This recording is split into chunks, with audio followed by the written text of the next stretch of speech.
Good day mga kuis, para sa panibagong video natin or pangalawang video natin ng taon. Meron tayong bagong dating dito na AR1 and napakaganda ng colorway nito, nagustuhan ko.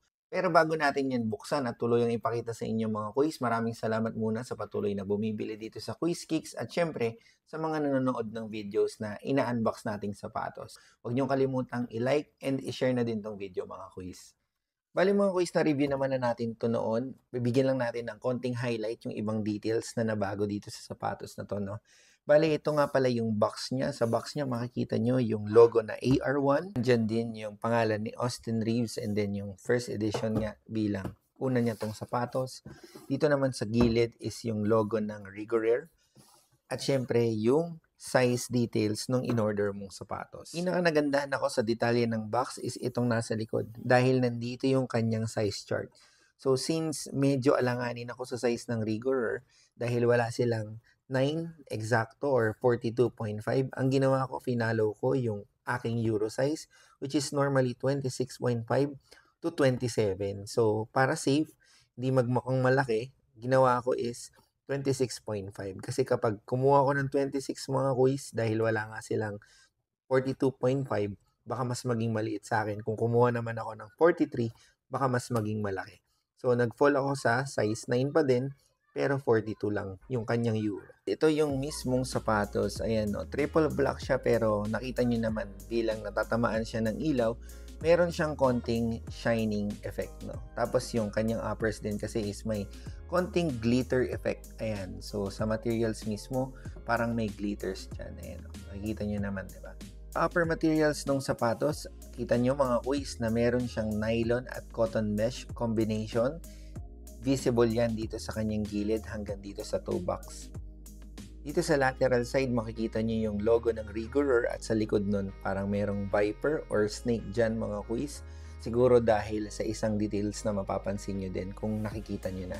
Dito sa gilid niya mga quiz, makikita nyo yung kanyang signature at syempre yung tawag sa colorway, which is Silent Night. Sa pull tab or heel tab mga quiz, yung logo ni Austin Reeves na AR and then merong parang inverted triangle dyan sa may mismong logo. So mga quiz, kung napansin nyo na agad, yung leather type niya is synthetic, no? Pero yung pattern niya is snake skin. Siguro dahil nga may snake dito, yun talaga yung parang design ng leather na ginamit nila. Nabanggit ko noon na walang special name yung kanilang midsole, pero mga quiz, ito yung EVA foam na para sa akin is hindi super bouncy, hindi din naman super tigas. So pakita ko sa inyo ha. So enough support lang yung binibigay niya, pero ang ganda kasi sa feeling kapag suot mo. Super comfy pa din para sa akin. Sa rubber outsole niya mga quiz, ganun din. Wala din tong special na pangalan, pero maramdam na ramdam mo agad na super durable at pwedeng-pwede siyang indoor and outdoor use. Para sa kanyang mid support or arch support para sa impact protection, gumamit sila ng solid TPU plastic dyan mga quiz. Naririnig nyo kung gaano katigas yan. Ganyang katigas yung support sa arch. Sa kanyang insole mga quiz, ganito yung itsura nyo. Makikita nyo yung logo at yung snake na pattern dito. Sa thickness naman ng insole mga quiz, nagustuhan ko kasi parang nag-snap back siya. Kaya feeling ko super comfy nito. Overall mga quiz, nagustuhan ko yung quality, fit, and overall comfortability na itong sapatos na to. At sana matry din natin yung AR2 dahil available na din naman siya, no?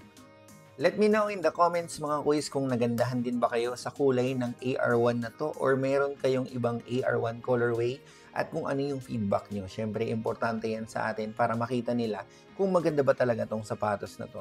So, magkita-kita tayo ulit sa next vlog and maraming salamat sa patuloy na nanonood, nagla-like at nag-share ng video natin. Paalam muna mga quiz.